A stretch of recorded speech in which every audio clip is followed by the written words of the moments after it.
Hello students. तो पिछले lecture में मैंने ये बताया था कि केवीएल क्या होता है, केसीएल क्या होता है। किरचॉफ के दो लॉज हैं, केसीएल केवीएल, ठीक है। Kirchhoff current law, Kirchhoff voltage law, ठीक है। तो मैंने एक्सप्लेन किया था केसीएल क्या होता है, ठीक है। केसीएल क्या है? Sum of algebraic sum of current is equal to zero at any node, ठीक है।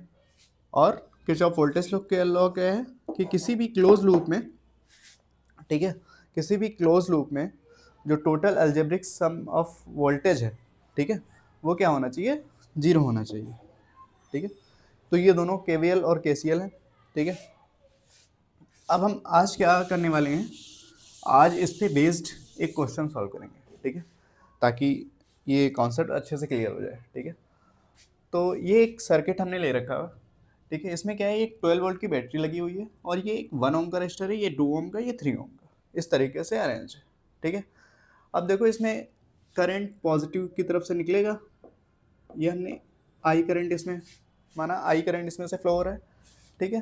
अब ये आई करंट यहाँ आएगा, ठीक है, और ये डिवाइड हो जाएगा दो पार्ट्स में, ठीक है। इसका कुछ पार्ट यहाँ जाएगा, ठीक है। मैंने इसको दे दिया नाम I2 क्योंकि ये 2 ओम में जा रहा है, और इसको नाम दे दिया I3, 3 ओम में जा रहा है, कुछ भी नाम दे सकते हैं। यहाँ पे बेसिकली कहने का मतलब है कि करंट यहाँ से फ्लो हुआ और यहाँ पे आके ये, इसको दो रास्ते मिले, तो एक रास्ता ये इसने फॉलो किया, एक रास्ता ये फॉलो किया, और फिर वापस इसमें आई करंट अगेन चला जाएगा, ठीक है। अब यहाँ पे ये नोड है, यहाँ पे हम पहले केसीएल अप्लाई करेंगे, ठीक है। तो केसीएल क्या कहता है? Sum of algebraic current is equal to zero. तो यहाँ पे मैंने बताया था कि अगर नोड की तरफ करंट जा रहा है, नोड की ओर जा रहा है, टुवर्ड्स द नोड, तो हम पॉजिटिव करंट लेंगे। अगर नोड से अवे जा रहा है, उससे दूर जा रहा है, तो हम निगेटिव करंट लेंगे। तो यहाँ पे देखो जो आई होगा वो ऐसे आके इसमें जाएगा, ठीक है। तो ये नोड की ओर जा रहा है, टुवर्ड्स द नोड जा रहा है, तो ये करंट हम लेंगे पॉजिटिव, ठीक है। तो आई हो गया पॉजिटिव, I2 I3 नोड से दूर जा रहे हैं, तो ये करंट हम लेंगे negative, minus I2 minus I3 equal to zero, ठीक है। तो यहाँ से हमें क्या पता चला, जो I है वो किसके इक्वल है?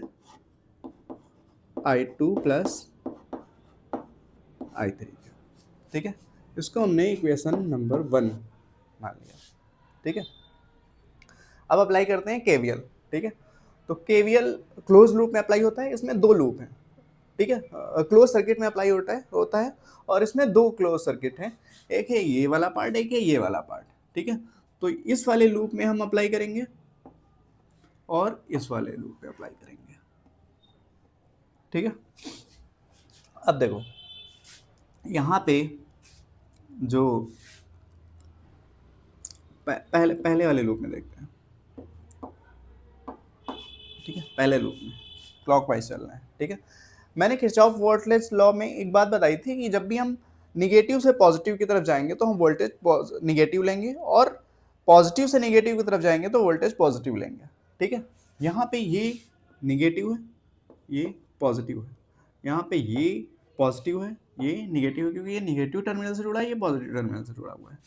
ऐसे यहाँ पे भी देखें तो ये पॉजिटिव हो गया, ये निगेटिव हो गया, ठीक है। और इसमें बात करें तो ये पॉजिटिव हो गया, ये निगेटिव हो गया, ठीक है।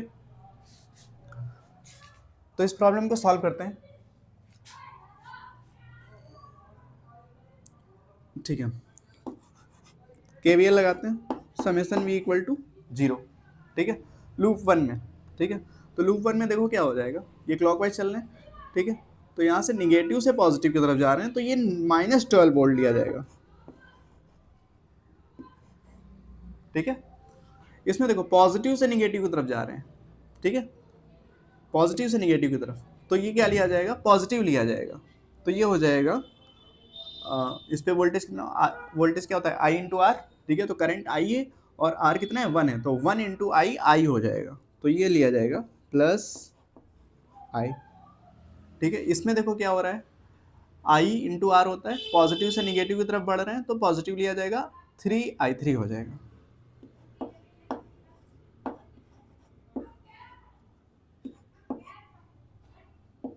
Equal to 0। ठीक है, अब देखो आई को हम क्या लिख सकते हैं, i2 प्लस i3। देखो हमें दो ही वेरिएबल्स में रखनी है सारी इक्वेशंस, ठीक है।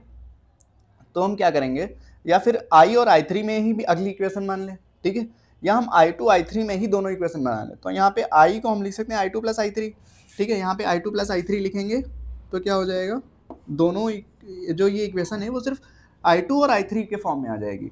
अगली इक्वेशन में भी हम i2 और i3 के फॉर्म में लिखेंगे, फिर दोनों इक्वेशन सॉल्व कर लेंगे, दोनों करंट पता चल जाएगा, ठीक है। तो -12 वोल्ट ये हो गया हमारा, ठीक है। और ये वोल्ट लिखने से कोई फ़ायदा नहीं है, यूनिट रहने देते हैं अभी। और ये i को लिखेंगे i2 plus i3,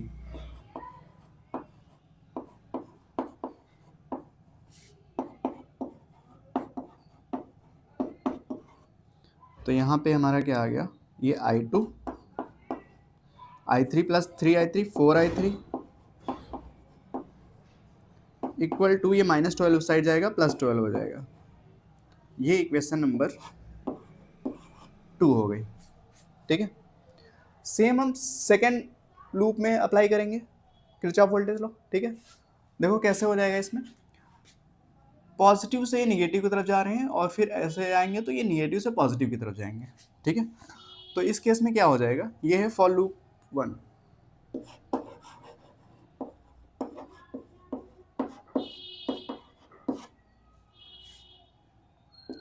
summation v equal to 0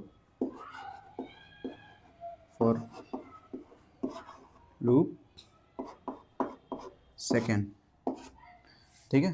तो इसमें क्या हो जाएगा, देखो i2 इंटू 2, ठीक है, प्लस लिखा जाएगा ये 2 इंटू i2, ये वाला माइनस लिया जाएगा क्योंकि माइनस से प्लस की तरफ जा रहे हैं। तो 3 इंटू i3 इक्वल टू 0, ठीक है। तो यहाँ से हम क्या देख रहे हैं, जो i2 है वो क्या आ जाएगा 3/2 i3, ये हमने ले लिया इक्वेशन नंबर 3। अब देखो इक्वेशन 2 और 3 को अगर हम सॉल्व करेंगे तो हमें i2 i3 की वैल्यूज़ पता चल सकती हैं, ठीक है। तो इक्वेशन 2 और 3 को सॉल्व करते हैं, देखते हैं कैसे क्या आएगा। तो इक्वेशन 2 और 3 को कैसे सॉल्व कर सकते हैं, यहाँ पे जो i2 है उसकी जगह पे क्या लिख सकते हैं 3/2 i3, ठीक है। तो लिखते हैं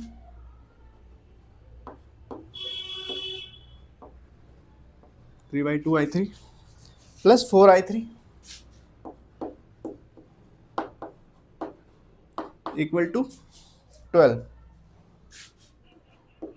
ठीक है। अब इसको सॉल्व करते हैं, तो यहाँ पे 1 है, नीचे नीचे की मल्टीप्लाई कर लो, ये 2 हो जाएगा, क्रॉस मल्टीप्लिकेशन करो, ठीक है। तो ये 3 हो जाएगा और ये 8 हो जाएगा, ठीक है। i3 कॉमन था, ले लिया, equal to 12, 3 8 11, 11/2 i3 equal to 12, और i3 यहाँ से क्या आ जाएगा, ये 12 और 2 की मल्टीप्लाई होगी 24 हो जाएगा बाई 11, ये आ गया हमारा i3, ठीक है। अब i3 आ गया तो i2 भी निकाल सकते हैं, i2 क्या है 3/2 i3, ठीक है। तो i2 क्या हो जाएगा 3/2 i3, तो ये हमारा i2 क्या आ गया 3/2 इंटू i3 क्या है 24/11, और यहाँ से आ जाएगा ये 12 36/11,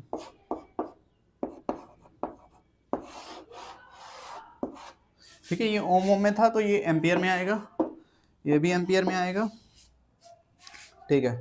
तो i2 और i3 आ चुका है, ठीक है। और i इक्वल टू क्या था i2 प्लस i3, ठीक है। तो i भी निकाल सकते हैं यहाँ से, i क्या आ जाएगा i2 प्लस i3, तो i क्या आ जाएगा 36/11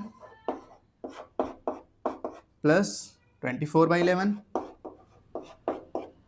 दोनों को ऐड करेंगे तो 36 24 मिलके क्या हो जाएगा, ये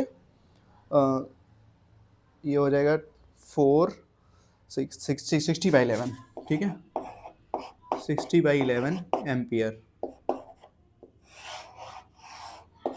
अब हमें क्या हो गया, पता चल गया कि तीनों करंट क्या है, ठीक है।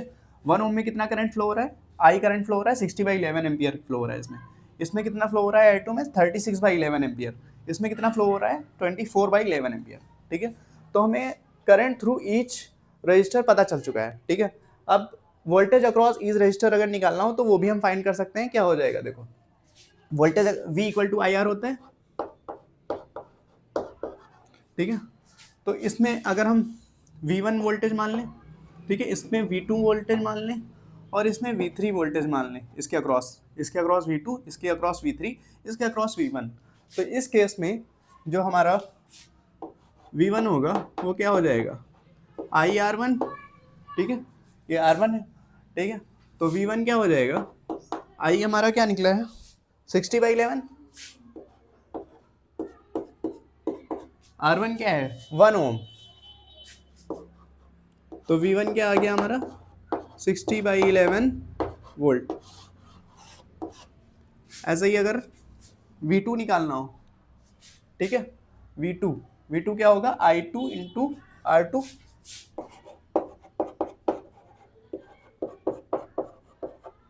तो हमारा V2 क्या आ जाएगा, I2 क्या है 36/11, R2 क्या है 2 ओम, तो ये कितना आ गया 72/11 वोल्ट, ठीक है। V3 निकालते हैं, ये वाला V3, तो V3 क्या होगा, सिमिलरली I3 इंटू R3, तो V3 क्या आ गया, I3 क्या है हमारा 24/11, ठीक है। और R3 क्या है 3 ओम, ठीक है। तो ये क्या आ गया हमारा 72/11 वोल्ट। तो हमने किरचॉफ्स लॉ की हेल्प से ये सर्किट को सॉल्व किया है।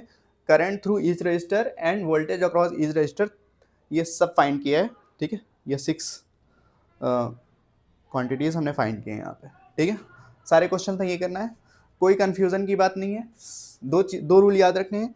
केसीएल में क्या याद रखना है, अगर नोड की ओर towards the node current flow हो रहा है तो पॉजिटिव करंट लेंगे, away from node current flow हो रहा है तो निगेटिव करंट लेंगे। और ऐसे ही जब हम केवीएल की बात करेंगे, ठीक है, तो अगर हम निगेटिव से पॉजिटिव की तरफ जा रहे हैं तो निगेटिव वोल्टेज लेंगे, और अगर पॉजिटिव से निगेटिव की तरफ जा रहे हैं तो पॉजिटिव वोल्टेज लेंगे। That's it. आई होप आप लोग को ये क्वेश्चन समझ में आया होगा। कहीं पे भी डाउट है कमेंट करें, और